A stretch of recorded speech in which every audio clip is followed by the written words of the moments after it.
Hi everyone, welcome back to Augsburg College. We're up in Kennedy Center, the center of all the Augsburg sports activities. We're coming back to school for the first day after a long break, a long hiatus for our show. Brett, I didn't have class today, I have it tomorrow, so I get to look forward to one more day, but you're back. How did it feel? Nothing can beat being back on mom and dad Cloutier's couch, sitting on their basement, lounging around watching TV for a month. But, it was good to be back, back where I belong, I suppose. That's exactly. We can't imagine Augsburg College without this guy right here. So let's look at men's hockey first, Brett. It's that's the star child of Augsburg College right now. They're playing fantastic. Absolutely. They went up to Finlandia, took a 4-1 victory over break, and that was their first game back in a month. You might have thought there would be some rust, but really the team looked great overall. Yeah, talking to some of the guys, you got to kind of take that as like a game against Concordia, Wisconsin, team they know they can beat. But you got to show up right away. That opening period is big. They came out with a big 4-1 victory, and they did what they had to do and took care of business against Finlandia. The goal situation, it looked like it was resolved. Justin Lochner, he's played in 7 games so far, but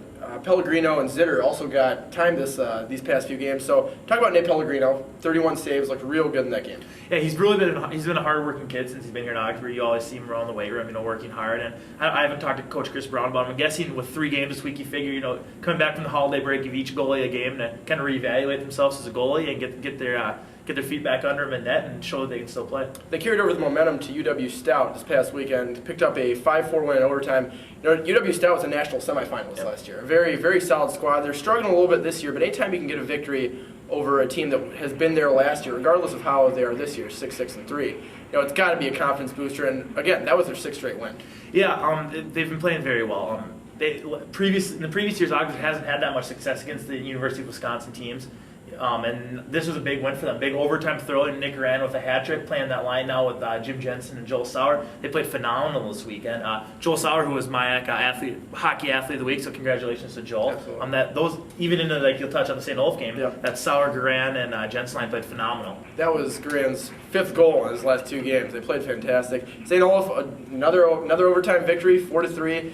Talk about Johnson there, the goalie situation as we were talking about, as well as how they're sharing the puck. They're really doing a great job working the puck around. We haven't even mentioned Chris Johnson. He's really doing a great job facilitating the offense and really sharing with everyone else. Yeah, you really see Chris really shines all over the ice, but especially on the power play. And you saw that in the game against St. Olaf, which was where they another overtime thrower for the Auggies, where Chris Johnson had 3 assists and showed just how he can facilitate, like you said, the Augsburg offense, especially on the power play. Talk about the power play. 24% now they're hitting on. They're doing really fantastic on special teams, also killing it at an 88% clip so far. So talk about how special teams have really spurred that winning streak. Well, like we talked about back in November in our hockey preview, how the Augsburg had to be at 20% in order to be a contender that they think that they should be in the MIAC hockey this season. By 24%, like you said, is phenomenal. Like I said, Chris Johnson running that first power play at the point is it's a thing of beauty watching him out there, and that second power play really doesn't miss a beat when they come out.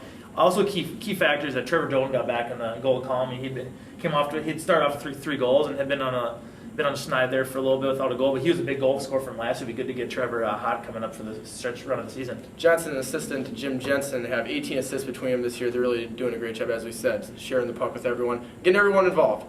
This next weekend they have Gustavus. Home and home. Saturday is the home at Augsburg. Hopefully we'll see you there. We'll be out watching the game. We'll be right back to tell you about it next week. Thank you.